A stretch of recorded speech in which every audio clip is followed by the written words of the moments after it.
Karena doa yang kita minta minimal habis sholat, apalagi kalau sinetron lagi rame. Apa doa kita setiap habis sholat itu? Rabbana atina fid dunya hasanah wa fil akhirati, dunia sampai akhirat kita minta bahagia. Betul? Tapi sayang, seribu sayang, ternyata pesan baginda Nabi kalau kita mau bahagia, kita wajib punya 4 perkara dalam kehidupan kita, yaitu ini. Berapa perkara? 4 apa? Perkara apa? Perkara 4. Pertama, kalau kita masyarakat tebing tinggi mau bahagia, syarat pertama baginda Nabi mengajarkan kita di tebing tinggi ini harus punya baitun wasi', punya rumah biar bagus asal besar.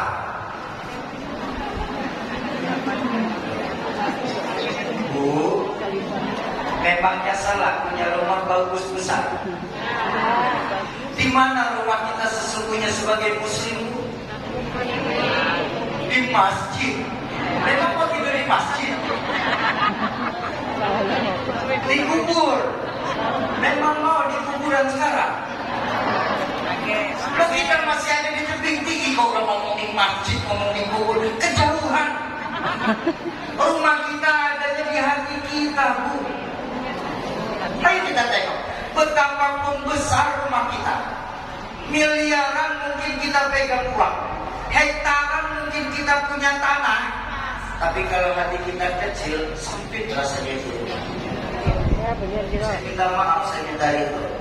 Berapa banyak kita punya kenalan yang mereka tinggal di perumahan-perumahan mewah di sana, yang tinggal di sana justru terkena yang namanya penyakit broken home.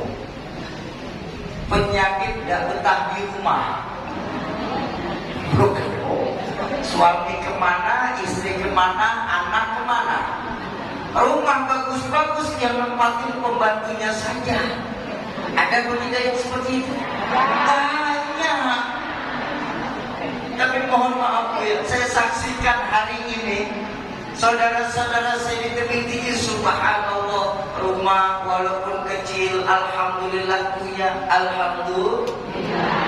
Walaupun rumah kita masuk golongan pemerintah RSSSSS, SS, SSSS, SSSSSS.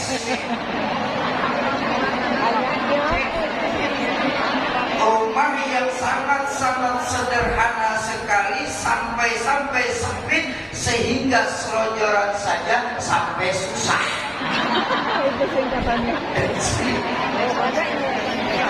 Udah jadi terjemahan bebas, namanya pengajian sore-sore.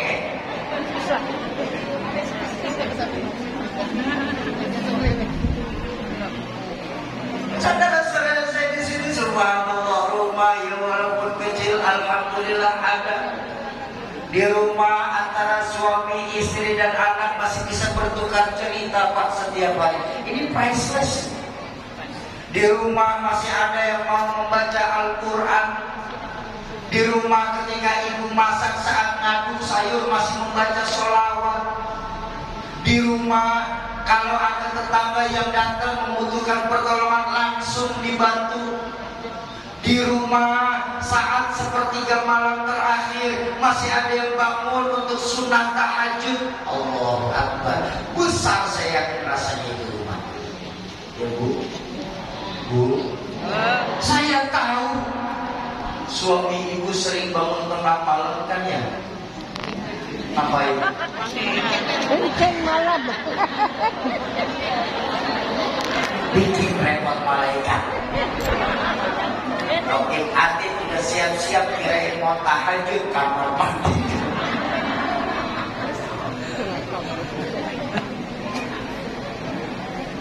Mana ada Syauki? Rumah kecil hati luas. Baik, ayo kita buka sejarah.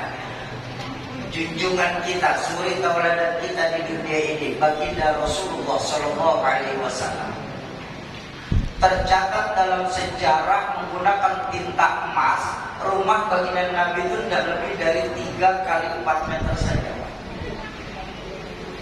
Tanyalah sama dari kita, saya percaya ada di antara jamaah Masjid Jambi sore ini yang ukuran 3 kali 4 meter baru kamarnya saja. Baginda Nabi rumahnya 3 kali 4 meter. Bahkan dalam sejarah diceritakan kalau baginda Nabi hendak sunat tahajud mau sujud, istri beliau Sayyidatuna Aisyah harus melipat kakinya supaya Nabi bisa sujud. Allahumma sholli ala sayyidina Muhammad. Tapi lihat, dari rumah yang 3 kali 4 meter tersebut keluar sabda beliau yang dahsyat mengajarkan kepada kita umat Islam. Apa? Baiti jannati, rumah tanggaku laksana surga bagiku. Kenapa? Hatinya Nabi luas. Ini yang bikin celaka di tebing tinggi, sudah rumah masih numpang, hati sempit. Ya apa itu? Itu kata orang tua saya kena 2 penyakit, rahmatullah alaihi. Susah melihat orang senang, senang melihat orang. Bu, orang kalau ada 2 penyakit ini dalam dirinya, insya Allah nggak bisa gemuk. Benar? Melihat orang senang, susah. Melihat orang susah, senang, susah hidupnya. Gak boleh melihat tetangga pulang ke rumah nenteng plastik Indomaret meriang.